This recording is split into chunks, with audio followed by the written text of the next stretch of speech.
잠시 숨을 고르고 저는 다른 질의를 이어가도록 하겠습니다. 이진숙 위원장님, 며칠 날 업무 복귀를 하셨죠? 1월 23일입니다. 그렇죠. 그로부터 한 달 뒤쯤에 2월 28일에 방통위는 생성형 AI 이용자 보호 가이드라인을 발표를 합니다. 그거는 알고 계시죠? 네. 저는 3월 5일 날 이 자리에서 이런 질문을 좀 드렸었습니다. 잠깐 복기를 해볼게요. AI 이용자 보호 관련해서 규제 중복 우려가 있으니 방통위는 과기정통부 AI안전연구소 개보위와 협의해서 기업들이 혼란스럽지 않게 일관된 지침을 받을 수 있도록 해야 하는데 어떤 조율할 수 있는 채널 메커니즘이 있는지 질의를 했고요. 당시 위원장께서는 저도 국가 AI위원회 멤버다. 개보위와 과기부와 실무선에서 조율하고 있다고 답을 하셨습니다. 그런데 그날 저에게 주신 대부분의 대답이 무엇이었냐면 다 실무선에서 조율한다는 그런 말씀을 하셨어요. 그게 그런 식으로 대답을 한 게 한두 가지면 이해가 되는데 죄다 그러셨고 딱 하나 더 한 게 본인이 국가 AI위원회 멤버라는 것입니다. 전에 김태규 부위원장께서 직무대행을 하실 때는 모르는 건 모른다고 하셨는데 그게 더 솔직한 것 같습니다. 의원실에서 확인을 해보니까 그 가이드라인을 발표하던 시점에 실질적으로 타부처와 협의한 게 전혀 없었습니다. 결국 어떻게 됐나 확인을 하기 위해서 의원실에서는 과기정통부가 방통위의 가이드라인 문제점에 대해서 국가 AI위원회에 전달한 의견서를 받았습니다. 멤버라고 하시니까 보셨을 것 같은데 아니나 다를까 제가 우려했던 내용들이 다 포함이 돼 있었어요. 전부 다 수정 사항으로 들어가 있었고 그 의견서를 보셨는지 모르겠지만 처음부터 정의부터 틀렸었어요.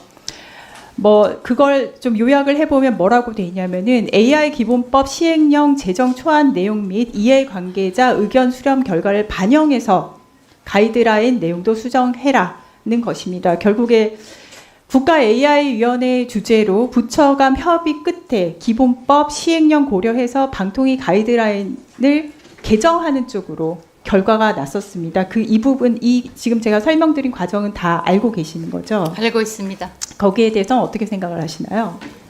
말씀대로 AI 기본법이 먼저 만들어졌고 저희는 AI 기본법은 AI 관련해서 발전과 지능에 관한 것이고 저희는 그 과정에서 발생할 수 있는 이용자들의 피해를 최소화하는 것입니다. 일단 저희가 2월에 발표하는 것은 가이드라인입니다. 법적 절차가 진행이 아직 되고 있고 AI 거기까지 이용자 듣겠습니다. 보호법을 충분히 들었고요. 준비하고 있는 중입니다. AI 기본법은 발전과 지능에 관한 법이라는 말 자체가 틀렸습니다. 그렇기 때문에 이런 일이 벌어지지 않았나 싶은데 AI 기본법은 지능을 위한 규제를 함께 담고 있는 그릇이고 기본법입니다. 지능만 넣을 수 없습니다. 그렇기 때문에 이런 사태가 발생된 것 같습니다. 실무선에서 조율했다는 대답 말고 말씀드렸듯이 차라리 김태규 직무대행처럼 모른다고 하는 게 맞아요. 방통위에서 본인이 컨트롤 타워세요. 부처 협의하라고 분명히 말씀드렸는데 그냥 밀어붙이는 바람에 결국에는 시장에는 혼란만 가중이 됐습니다. 방통위 가이드라인 말씀하신 대로 법적 효력 없다고 하지만 행정지도적 효력이 있기 때문에 사업자들은 기업은 가이드라인 따라야 합니다. 부적한 협의 없이 이진숙 위원장님 맘대로 방통위 맘대로 가이드라인 발표하는 바람에 시장 혼동 가중시켰고 그래서 방통위 가이드라인은 지금 결국에는 개정되기로 결정이 나버렸습니다. 이렇게 하시면 앞으로 AI 관련돼서 국가 AI위원회 멤버시라면서요. AI 관련해서 방통위의 가이드라인, 방통위의 의견, 방통위의 지침을 기업들이 어떻게 믿고 따를 수 있을까요? 지금 말씀하신 것은 정확하지 않고요. 묻지 않았습니다. 끼어들지 마세요. 이진숙 위원장님은 방통위 신뢰를 스스로 떨어뜨리고 있습니다. 지금 이거는 그냥 가서 앉아 계시는 걸로 해결될 게 아니라 실질적인 현장 상황을 봐야 되고 그러려면 결국에는 전문성이 있어야 합니다. 전문성 1도 없는 사람이 지금 컨트롤 타워로 계시니 그리고 할 줄 아시는 건 죄송하지만 지금까지 보여주신 바로는 방송 장악 말고 보여주신 게 없습니다. 이런 AI 이용자 보호 가이드라인 같이 내용상 전문성 면에서 굉장히 고도의 전문성이 필요한 부분에 대해서는 정말 뭐라고 표현을 해야 될지 모르겠지만 이런 것 같아요. 뱁새가 황새 쫓아가는 꼴이라고 보고요. AI 시대에 저는 큰 걱정이라고 생각을 합니다. 작년 인사청문회 때부터 제가 말씀을 드렸잖아요. 방통위원장 수준의 능력이 없으면 그 자리에 계실 필요가 없다고. 이걸 속된 말로는 뭐라고 하냐면은 월급 루팡이라고 합니다. 이번 조기 대선이 이런 분의 방송 지형 하에서 치러지는 이 상황이 저는 굉장히 우려가 된다는 말씀으로 질의를 마치겠습니다. 그리고 저는 질문을 하지 않았고 끼어들지 마시라고요.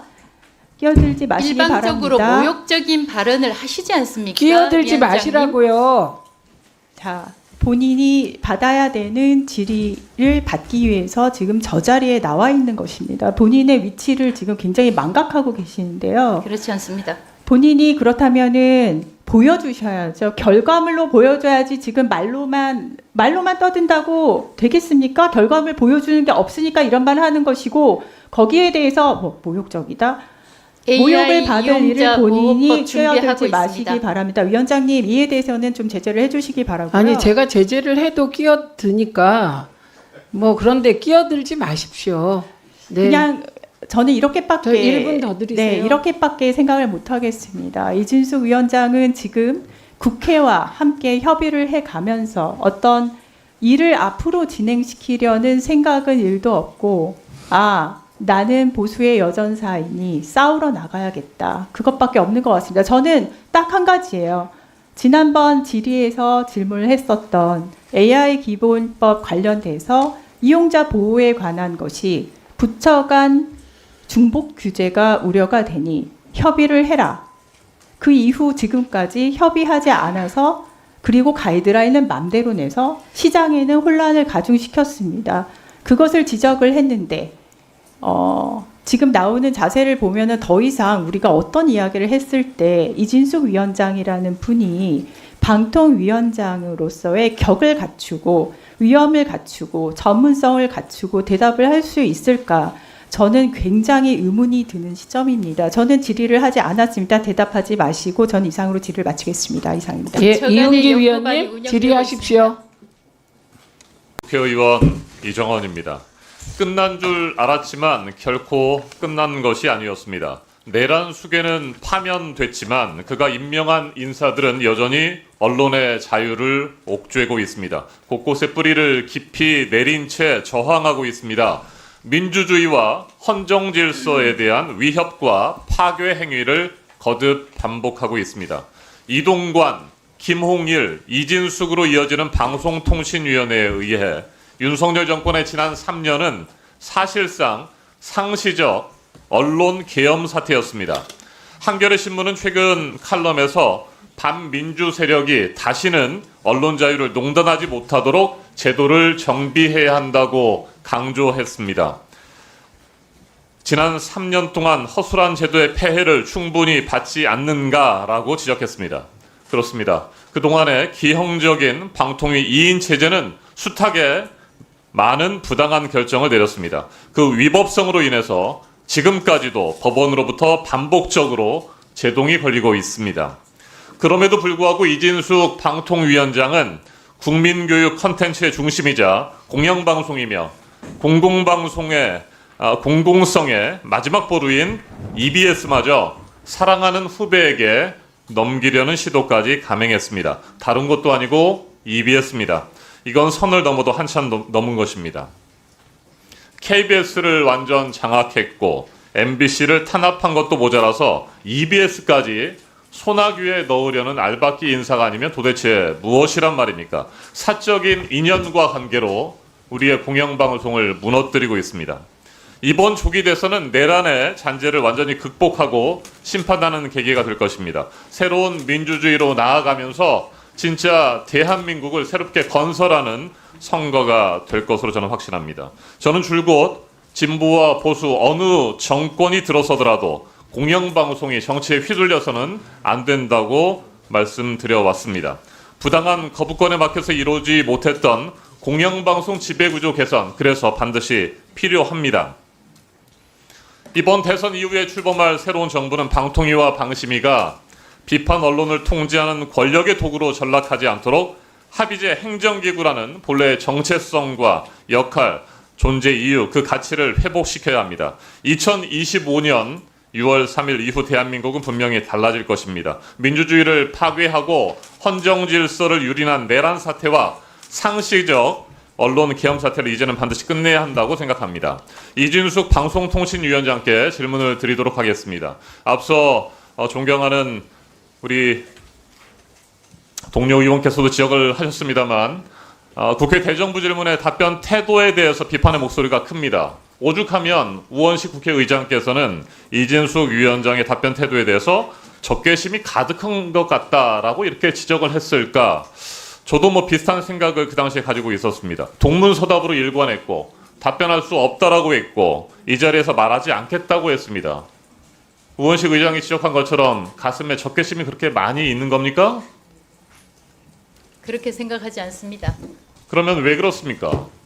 우선 대정부 질의라는 것은 정부의 부처 또는 기관장에 대해서 업무와 관련한 질문을 하는 걸로 알고 있습니다. 네, 자 업무와 제가 관련해서 MBC 의 잠깐만요. 네, 업무와 보도본부- 관련해서 우리 국민들이 궁금해하는 것을 질문하는데 답변할 수 없다, 이 자리에서 말하지 않겠다, 동문서답으로 일관하는 게 맞습니까? 자, 제가 다시 질문드립니다. 국회 대정부 질문 그리고 국회 과방위 지금 현안 질의에 이진숙 위원장은 자연인으로 앉아 있습니까? 아니면 대한민국의 공영방송과 방송의 독립성을 지켜야 할 방송과 통신의 모든 것들을 총괄하는 방통위원장 자격으로 앉아 있는 겁니까? 답변하십시오. 제가 미리 받은 질의의 요지는 KBS 수신료 관련이었습니다. 제가 MBC 보도본부장이었던 것이 2014년 벌써 11년 전의 일입니다. 네, 자 그래서 제가 질문 드리는 거 보도본부장 아닙니까? 시절에 있었던 일을 질문하는 것이 대정부 질의라고 생각지 않습니다. 국민들이 그걸 궁금하게 생각한다고 저는 보지 않습니다. 국민들이 궁금해하는 것을 우리 국회의원들이 질의를 하는데 이준숙 위원장이 그것을 국민들이 궁금해하지 않는다고 재단하면서 답변을 하지 않는 태도는 아주 잘못된 것입니다. 개인의 감정이나 생각이 있을 수는 있습니다.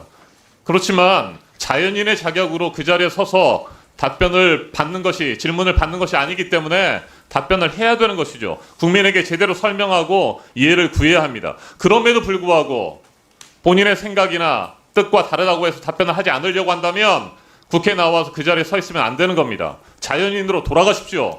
방통위원장 자리 사퇴하시고 자연인으로 돌아가서 가슴 속에 있는 적개심을 저작거리나 광장에서 토해내십시오. 그러지 않고 방통위원장 자격으로 이 자리에 있다고 한다면 우리 국회의원들이 질문하는 거에 대해서 답변하셔야 됩니다. 저는 그다음 질문 오히려 드리겠습니다. 그런 질문을 한 국회의원이 질문에 저에 대해서 답변하십시오. 적개심이 있다고 생각합니다. 네, 제 질문에 답변하십시오. KBS 수신료 통합 징수를 위한 법안이 어제 국회 본회의를 통과했습니다. 윤석열 정권이 공영방송 KBS를 장악하기 위한 일환으로 밀어붙였던 수신료 분리 징수가 원점으로 되돌아갔습니다. 윤석열 정권은 돈줄, 그러니까 수신료로 옥죄면서 KBS를 자꾸 흔들었습니다. 내부의 갈등을 유도했고 심각한 재정 위기, 경영상의 위기를 불러 일으켰습니다. 그 때문에 수많은 KBS의 전문 방송인들이 마이크와 카메라를 내려놓고 KBS를 떠나기도 했습니다. 어제 통합징수를 위한 법안이 통과된 데 대해서 어떻게 생각하십니까? 저는 KBS 직원 4,000명, 5,000명 직종에 따라서 다르지만 KBS 직원 5,000명을 위해서 5천만 명의 국민들이 희생해야 된다고 생각합니다. 그 법안이 어제 다시 통과된 그 법안입니다. 저는 공영방송 KBS의 재원이 충분해야 한다고 생각하는 사람입니다. BBC는 KBS 수신료의 10배를 받고 있습니다. 오히려 KBS 수신료를 올려야 하는 것이 맞지, 국민들이 분리징수하는 이 선택의 자유를 우리 국회가 막아서는 안 된다고 생각합니다. KBS 직원 5,000명을 위해서 전 국민, 대한민국 국민 5천만 명이 희생하는 것입니다. 그게 말이 된다고 생각하십니까?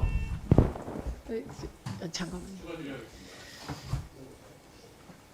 그 이수신료 구조는 잠깐만요. 그러니까 국민의힘 쪽이 여당일 때 그리고 야당일 때 이게 다 합의해서 통합 징수로 가기로 했고 이 역사가 지금 몇 년 돼요? 한 20년 넘지 않았어요? 30년 됐어요, 30년. 그리고 수신료 2,500원인데 그것을 국민이 희생했다? 그러면 저는 이진숙